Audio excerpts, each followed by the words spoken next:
que lembrar da principiologia. Esses aqui são os alicerces. Se nós temos uma regra específica lá na frente, nós temos que fazer essa análise, né? O direito, ele precisa do ser humano por isso. É o ser humano que vai dar essa interpretação de justiça, de dignidade da pessoa humana. Não é um computador.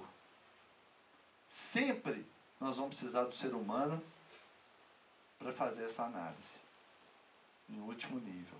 Tá certo? A máquina pode até com inteligência artificial trazer possibilidades, mas nós precisamos do ser humano para verificar isso. Olha, todos os julgamentos serão públicos, mas tem alguns, né, como esses que eu dei o exemplo aqui, em que nós teremos uma outra principiologia. Aí o princípio da oficialidade, talvez, né, entre outros. O princípio do indubio pro societate, para aqueles que estudam processo penal, né? Entre outros, tá? É isso mesmo, gente? Alguma ponderação? Alguma divergência? Professor, eu estou tão cansado que eu não estou conseguindo nem pensar, mas então calma que nós estamos fechando a aula, né? Então, a fundamentação é uma forma de controle da decisão. O julgador deve explicitar as razões de fato e de direito. E é aí que nós vamos cair na Lei 13.655, que está sendo trazida, não é isso, Pedro, como uma novidade. Mas está tudo aí no artigo 93, inciso 9.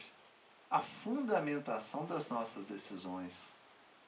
Aí que a gente projeta a interpretação em nível constitucional. Uma pessoa que não tem a formação humanística, constitucional, ela não tem uma formação né, principiológica profunda, ela vai, não, a lei 13.655 fala para fazer isso e acabou.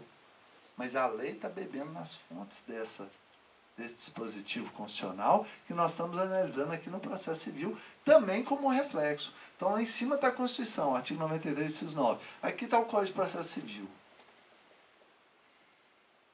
Aqui está o nosso regimento. E aqui está a Lei 13.655. Então, será que a Lei 13.655 de 2018, quem esteve no Congresso do Ministério Público de Contas sabe, foi trazida como uma grande novidade, mas não era tão nova assim.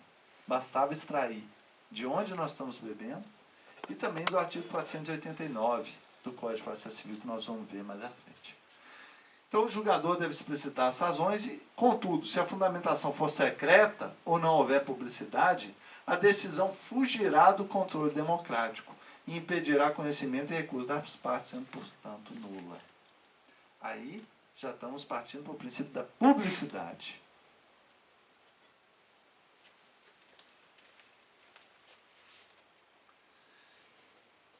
E last but not least, artigo 12. Os juízes e os...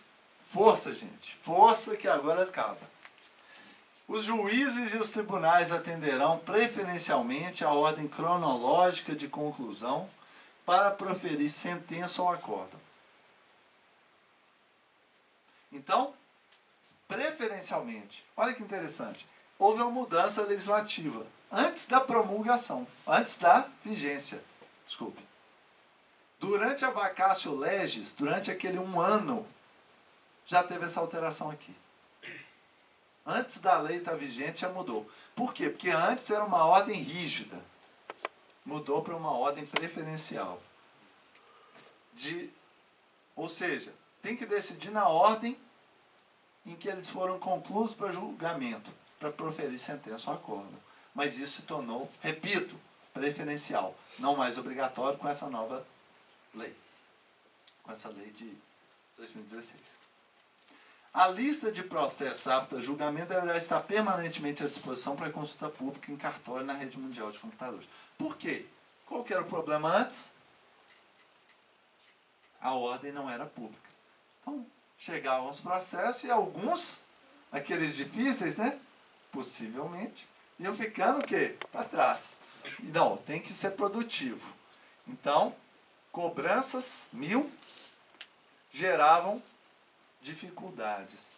E as dificuldades eram, às vezes, resolvidas sem esses critérios que hoje se tornaram obrigatórios.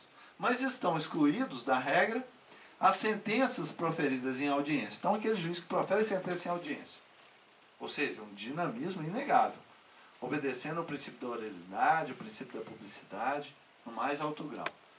Uma sentença homologatória. Então, vai ter que julgar 1 milhão de processos para depois homologar aquele acordo que está prontinho? Não. O TAG vai ter que esperar julgar todos os processos que estão na frente, foram concluídos primeiro para depois apreciar o termo de ajustamento de gestão? Também não. Improcedência liminar do pedido, aqueles casos de improcedência absoluta. Ou seja, já julga o mérito de cara porque a jurisprudência impede aquele processo de tramitar. Então, alguns casos de grande necessidade não vão observar ao regramento que é trazido pelo artigo 12. Serão exceções. Então, é uma regra de igualdade. Novamente, a principiologia aí nos guiando. Então, isso é